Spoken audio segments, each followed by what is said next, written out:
Okay, hi, I'm Sarah Sedwick. Welcome to my studio.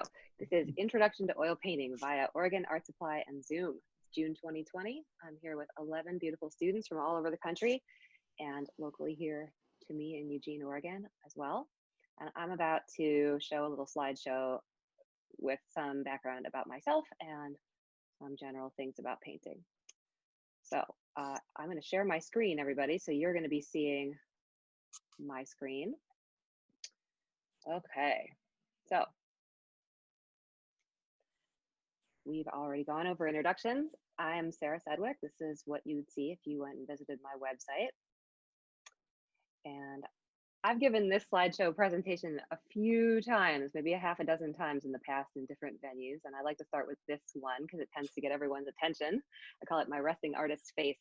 But it's also a way for me to talk about sketchbooks, drawing in graphite, and the fact that I am pretty much a one-trick pony when it comes to oil painting, but I do also love to draw and sketch. And this is an example of that kind of work. Like I said, I give this presentation to lots of people, and this slide is just to show where I'm located. Beautiful Eugene, Oregon. You can see it there kind of at 9 o'clock on the map. Workshops. You all are in a workshop right now, and the following are some pictures from different workshops that I've given. I go all over the country and hopefully soon international, although a lot of that stuff was canceled this year for reasons we all know about. Southern Arizona. Nice to be able to critique outside. That's the Oregon coast, a place called the Sitka Center for Art and Ecology. Oh, Regina, you probably recognize this one. The right-hand side is her home away from home studio in Columbus. And you can see the way I like to set up in my actual workshops with a group of painters around a low table that has several different still lifes on it. This is a painting the dynamic still life class, not an introduction to oils that you see there on the right. And here is what we'll be doing today, more or less, an intro to oils. Dynamic still life. Walking through on the right, you can see the process I'd walk students through from a thumbnail sketch to a value study and then into the actual painting.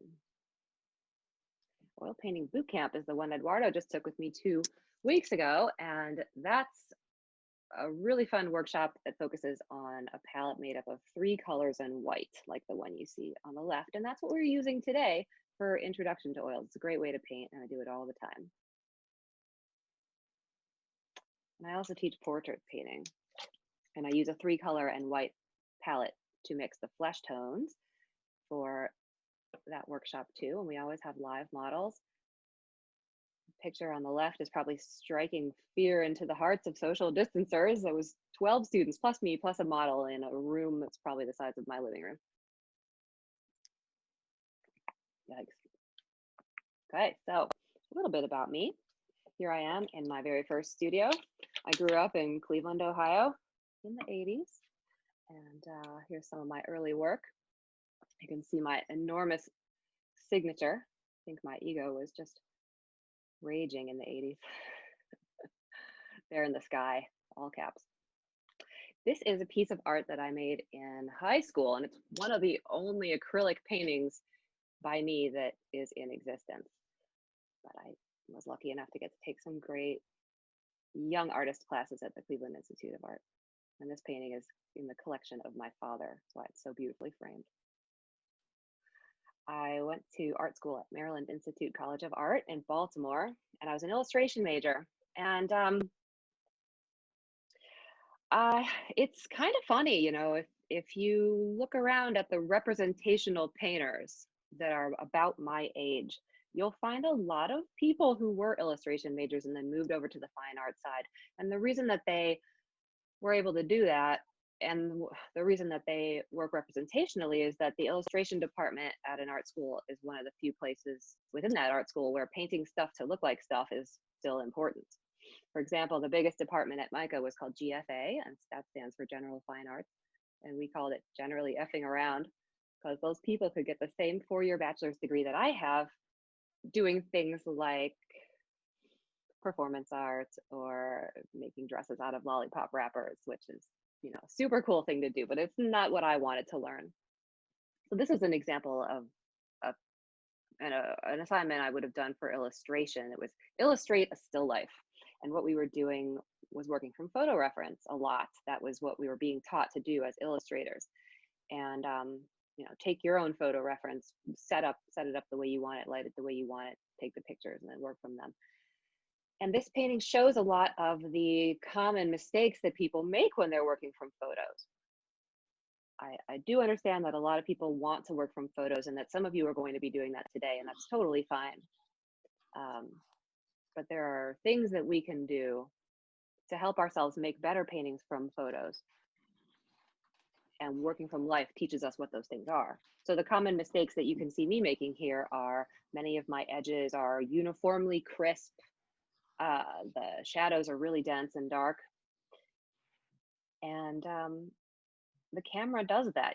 Cameras can focus in the light or they can focus in the dark. And this photo obviously was not focused in the dark. I don't have very much information. Not that I'd want to give very much, but anyway, and I've got some sharp edges on some of those shadows that I probably shouldn't have. Okay, some more examples of my art school work. You can tell where my head was at.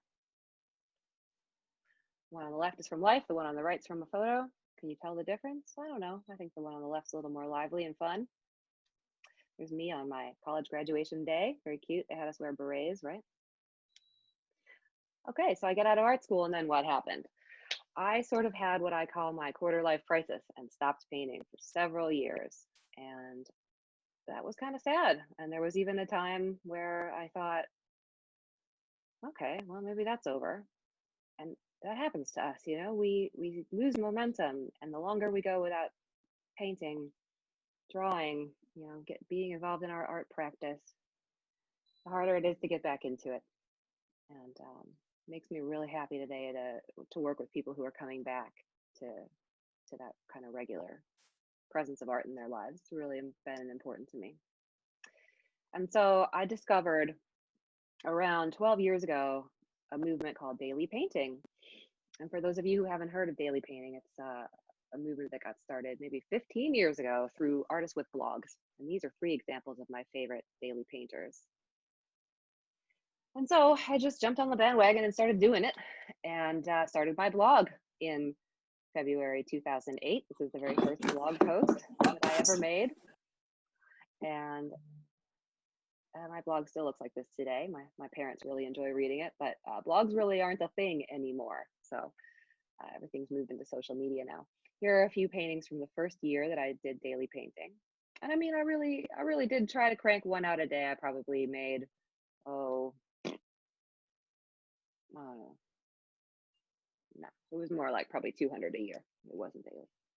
And then after a couple of years, I started to see things happening in my work that I recognize today as my style. But it took 2 years, really 2.5, before that started to emerge. And this is one of the first paintings that came from that daily practice that kind of feels like me to me.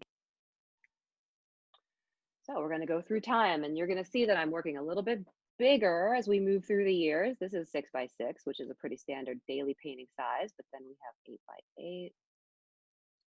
And also be noticing, and which is still not large, and I like to joke that these days I'm comfortable painting 16 inches, 18 inches on a side, and then maybe by the time I'm in my 70s, I'll be painting murals, which isn't really a joke.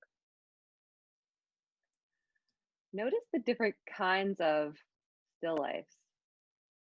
We have combinations of organic and man-made objects. We have different vantage points. The top down, that's more of a traditional vantage point. Different kinds of subject matter. Many of us, because of our art history classes that we took, or just what we've seen in museums, tend to think of still life as the Dutch masters or some dusty old painting that we see in a thrift store. They're out there, but still life can be a lot of things. An example of a subject I love to paint.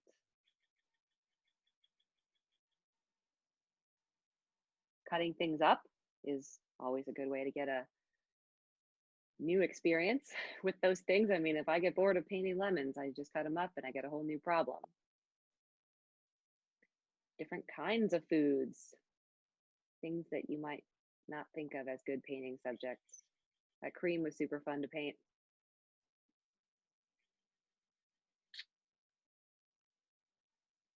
Now we're kind of moving into the modern era, what I think of as the modern era anyway. This one is a little bit, I did set this up, but this is what I'd consider a found object still life.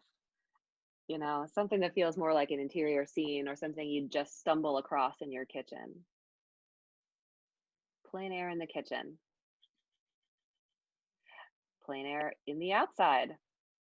I don't do a lot of this anymore, almost never if I can help it. But there were a few years where I did get really into painting outside and enjoyed that a lot. This is one of my pieces. And here's a fun event I went to with a costumed model outside. That was great. And you can paint still life outside too. There's a long tradition of that in American painting. It's kind of a thing. Okay, more work. 3 years ago.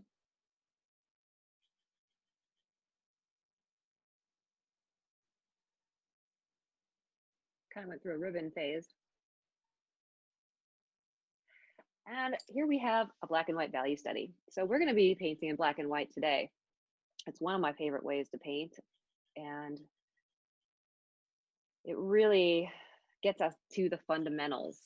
When you take color off the table, you can focus on things like paint handling, brush strokes, just the mechanical motion of putting that paint on the canvas. We get really distracted by color mixing. And we will be doing some color mixing this afternoon, but this morning, I'm going to get us all started painting in one of my favorite ways, black and white. And we will be talking about values and what that means. And so this value study I did separately from the color painting and before I did the color painting to help myself plan the composition. And they tend to be smaller than the actual painting, much looser. But what I'm trying to see is what are the big, dark, and light shapes? If I divided it up into just a few tones of gray, maybe 2 lights, 2 darks, and a mid-tone. And then if you look at it squinted or from really far away, what's like it's like a Rorschach test. What's the effect on your eye before you could even tell what it's a painting of? That's what a value study is for. There's a value study for this one. And yeah, it's drawing practice too. But no two artists are going to come to the same subject and make the same painting, even if it's just pretty simple and straightforward like this. If I put 2 artists in the same spot, where you put everything on the canvas, whether you have a canvas that's a square or a rectangle, those kinds of decisions, that's going to make very different paintings, but also it'll be your own unique artistic fingerprints, what take you put on it. There's other ways to plan paintings. You see here a little sketch in ballpoint pen, Sharpie, and white marker on tan paper. It's a fun technique. There's another example of that. I don't show the painting, but we have the still life and the sketch. Another piece, and here's a preparatory set for this one that I did digitally. So a couple years ago, I started playing with digital painting in a program called Procreate on the iPad. I know a few of you do that too. It's a great planning tool. You can see on the top of value study, black and white, just like I would do in oils. Actually, I think this started with a physical drawing, and then I took a picture of it, put it in Procreate, and messed with the values. And then we have a color study in the middle that's also digital, and the bottom is the finished painting. So finally, almost a quarter of the way into the 21st century, I'm becoming modern.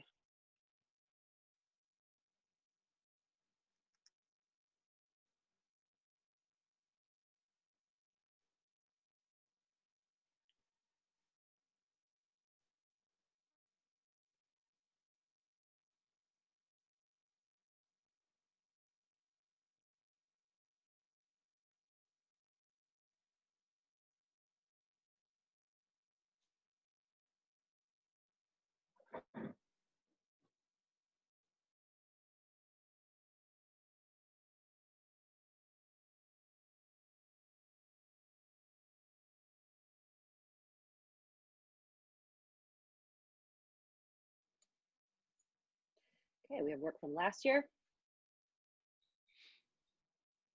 And this was, I believe, the first painting I made in 2020. So let's go through some of my influences real quick. I mentioned the daily painters already. I love this, 3 different takes on the same subject. And a lot of what I did when I started doing daily painting is I just looked at whatever other people were doing and thought, oh, that looks like fun, and tried it. So don't ever worry about stealing. We are all out here stealing from each other, we artists. Here's a couple portrait examples, one from 100 years ago and one from practically yesterday. And they both kind of have that same painterly feeling. Nice, we're having a return to our roots as painters these days. Here's some still life examples. William Nicholson, also 100 years ago, was a complete rock star and one of my idols. But his work looks like it could have been made yesterday. And then the 2 on the right are contemporary. I actually own the painting in the middle. Different kinds of still life. And another genre of painting that I adore is interiors. It's sort of like the marriage of plein air and still life, right? And just a lot of opportunity for investigating the light, but also you got a lot of objects to play with. These are both beautiful. One from a while ago and one contemporary. These 2 guys on the top, Morandi and Tebow, are kind of like the grandfathers of modern still life. And if you go out and tell someone that you're a still life painter, chances are they're going to mention Morandi to you. He seems to be the famous one that people know about. I'm not the hugest fan of his work. He sort of painted this set of dusty bottles for his entire life. I mean, I admire his dedication. I'm always telling people they should specialize if they want to improve, but it gets a little bit repetitive for me over time. And then Wayne Tebow, he's American, and he's actually still alive, very old. And he painted a lot of the same kinds of things over and over again too, but his work really modernized still life and brought it out of the dusty bottle era. And then we have a really modern still life on the bottom. Diarmuid Kelly is one of my favorite painters and very, very contemporary and interesting style, worth looking up. All right, so the moment you've been waiting for, let's talk about value.